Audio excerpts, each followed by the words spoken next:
everybody, welcome to Vibrant Heart to Heart. My name is Robin Clavey. I'm a saxophonist and a vocalist from the New Orleans area for the last dozen years or so, and I've recently arrived in Central Jersey, so I'm hoping to bring all that great brass band flavor and funk music and traditional New Orleans jazz up here and see how it flies. And helping me in that endeavor are some great Central Jersey jazz promoters. We're talking to the guys from REJS Entertainment today. So first up, James Freeman. Yes. Thanks for being here, James. How you doing? My pleasure. Nice to meet you. So tell me a little bit about yourself and your relationship to jazz music. I've enjoyed jazz music since the 90s. I've always enjoyed instrumental music, but I really got into it in the 90s. And a friend of mine, a couple of friends of mine that I met were into it, and that's kind of how we got on to this endeavor. And was there a lot of jazz happening in the community at that time that you're aware of? You guys are all from here, right, REJS? We're from this area, yes. Not that I know of, not a ton. So it was really a need that you saw. We did. So tell me about your first series of shows. How did that come together? Well, we actually, Eric Thomas is the driving force of our group, and he asked myself and Rich Jackson to come together and help him put a show together for a young man named Scott Tixier, who's rising on the scene. He's a violinist, and we enjoyed doing that so much that we ended up doing 2 more shows that year. That was 2013, and we've kept going ever since. Man, you've actually even added a couple of people to the original core group, right? It's been successful enough to... Yes, Jacques Howard, who's very big around the community and creating civic pride, and John Floyd, who's also a music teacher in the area. That's right. You guys are not just jazz aficionados, but also educators and community members, right? And that plays a large part in what you're doing? Yes. Well? Eric, myself, and Rich, we met at a charter school in Trenton, New Jersey that we taught at back in the late 90s. But we remained friends, and when it came time to get into this endeavor, you know, that's what we did. And also, John Floyd is an educator as well. So I think what you guys are doing is addressing a real need in the community, actually. It's an underserved thing, I think, bringing jazz to the larger community who may not have been exposed to it. Would you agree that that's a... Yes, I mean, it's not like there hasn't been any jazz, but we've been told by some of our artists that we do bring things a little bit differently, and they really appreciate how we go about it. Yeah, what are some avenues that you found to do that, to sort of, bring the music someplace it wouldn't necessarily get to on its own? Well, just the way that we present it. A lot of times, a lot of our artists are from New York, and they end up being just like a background to what's going on, where we make them the main event. The show is about them. We do offer great venues to where they can dine while they enjoy the show, but we like to make them the focal point. That's right. We're actually here at the historic Cranberry Inn. This is one of your successful venues, right? Yes, I've seen some footage of shows that you've done here with some pretty big artists, actually. I won't get into the names, but if you check out REJS Entertainment on Facebook or the web, there's some videos on your Facebook page, certainly. Yes, there are. Yeah, we've been blessed to have the opportunity to have a few big name artists over the past few years, which has been good. But our niche is really emerging artists and giving them a platform. Right, and as educators too, does that sort of translate into inspiring a new generation to maybe, say, hey, look, that guy's doing that.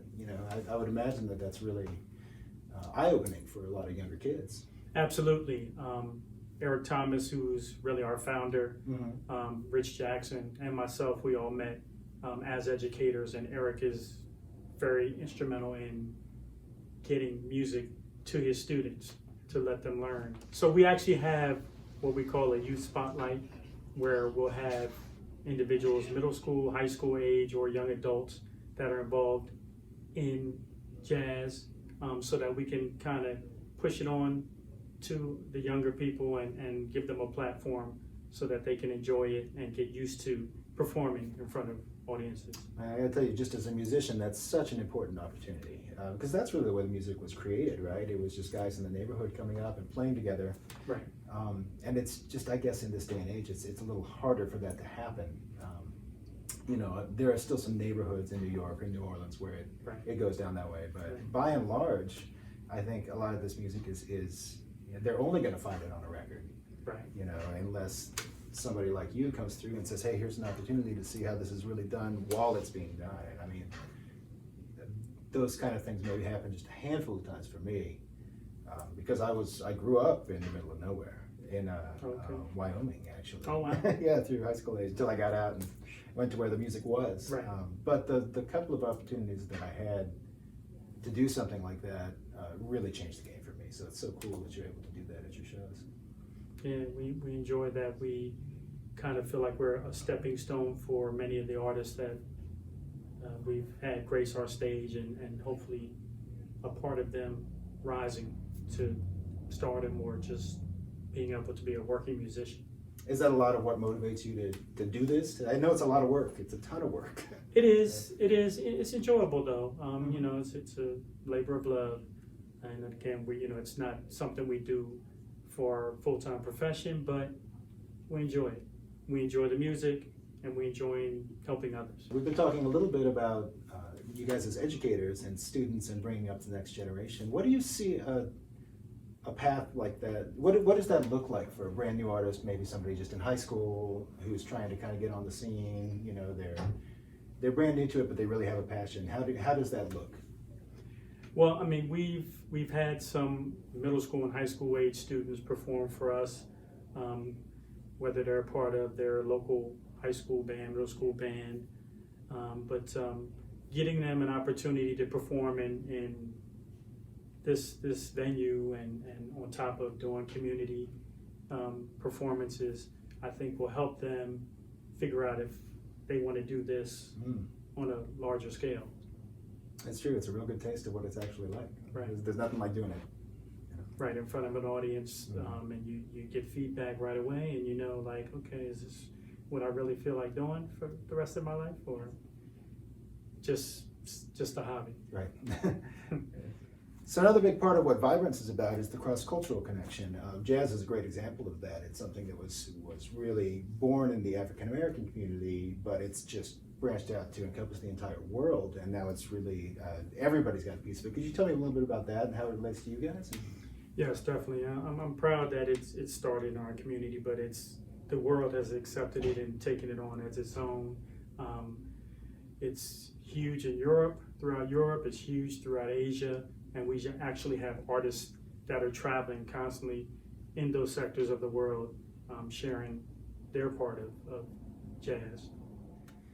So another important thing about REJS is that you guys do promote all these great local shows, and you'll have a new calendar coming up for this season, right? Yes, we will. Yes, we will. And that's hopefully I'm going to be on it. Absolutely, absolutely. We look forward to that. Do you know what else is going to be coming? Can you say anything about that yet, or should we just wait and see what's going to pop up on the? I don't Where want to say. Can people go to find out when the dates are at? Well, you can definitely go to the REJS Entertainment Facebook page, which is REJS Entertainment, and also our website, REJS Jazz, REJSjazz.com. Well, there you go, REJS it is. So James, to be able to take something from humble beginnings and have that kind of national, international, cross-cultural outreach, that's got to feel good, right? It does, it does. I never thought that I would be involved in the music industry like this, but it's enjoyable to get to know all of these incredibly talented people. It's really humbling for me because I've never been that musically inclined. However, I've enjoyed music all my life. I think everyone does. And it's just great for us to be able to bring people of all cultures together and get them to enjoy what we do. Trying to learn how to market shows and getting to know artists and trying to help them, trying to be a stepping stone for them. We've enjoyed giving young people a chance to learn, get to know the music, and giving them a platform to perform, and sometimes getting to perform with our headline artists, which is an awesome experience for them. And we want to continue to bring all cultures together so that they can enjoy our music here in Central New Jersey. Absolutely. Well, hey, congratulations so much on your success. Thanks for being here. Ladies and gentlemen, REJS Entertainment. Go check them out.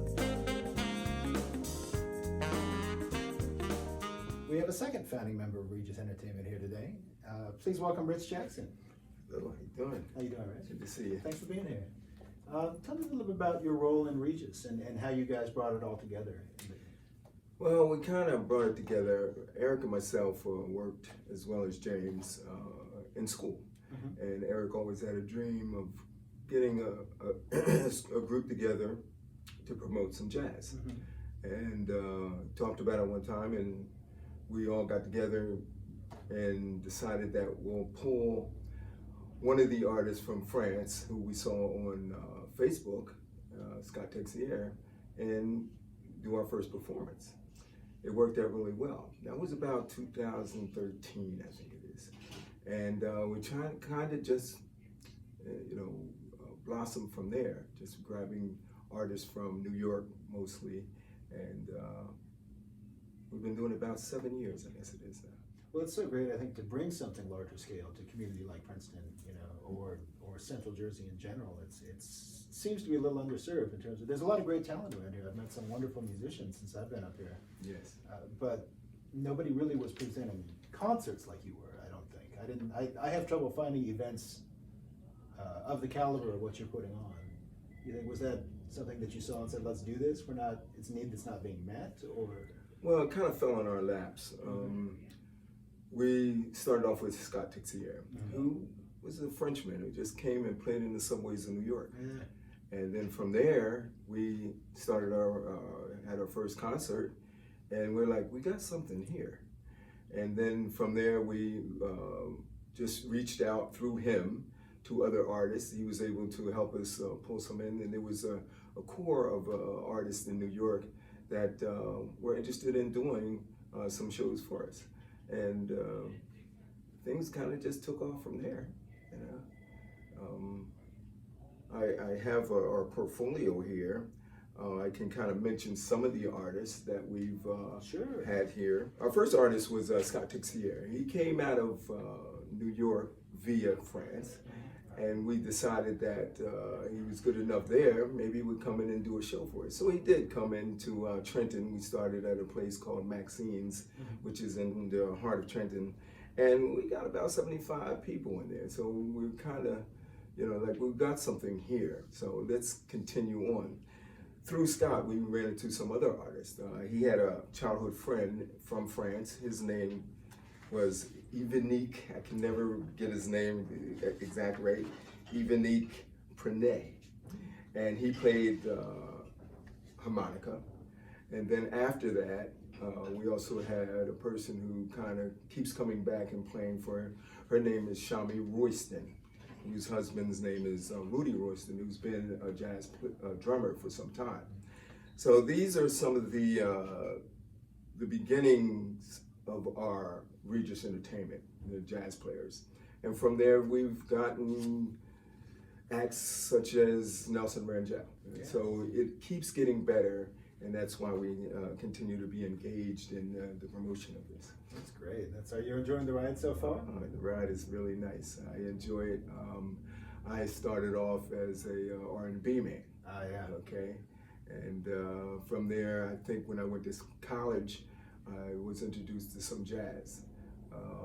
Such names as the Crusaders, Donald Byrd, those, and they kind of just pulled me in, so I kind of escalated from there. It was close to a lot of musical songs because I was in the era of Chicago, the big horns, and also the guitars of Santana and so forth like that. So I did kind of branch into jazz a little bit further when I met Eric, who's really, kind of a buff on some of the artists in the music.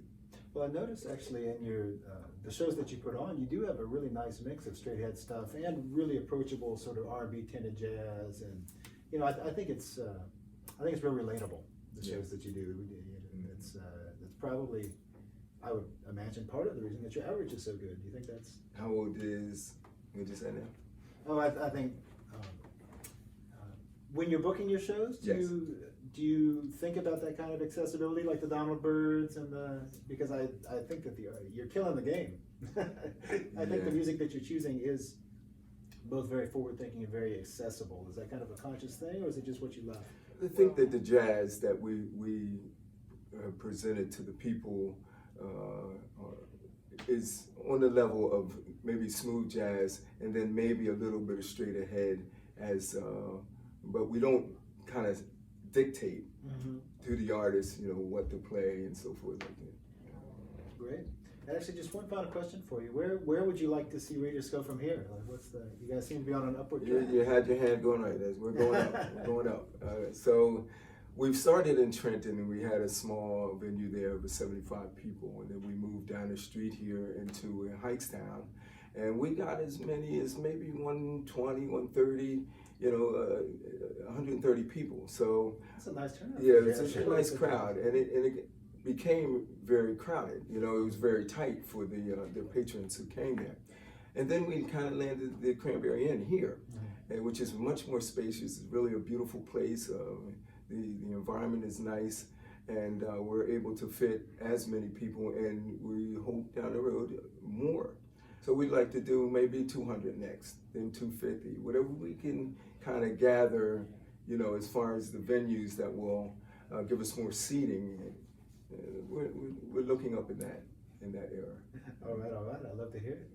Well, hey, congratulations on all your success. Thank you very much. Thank you so much for being here. Yeah.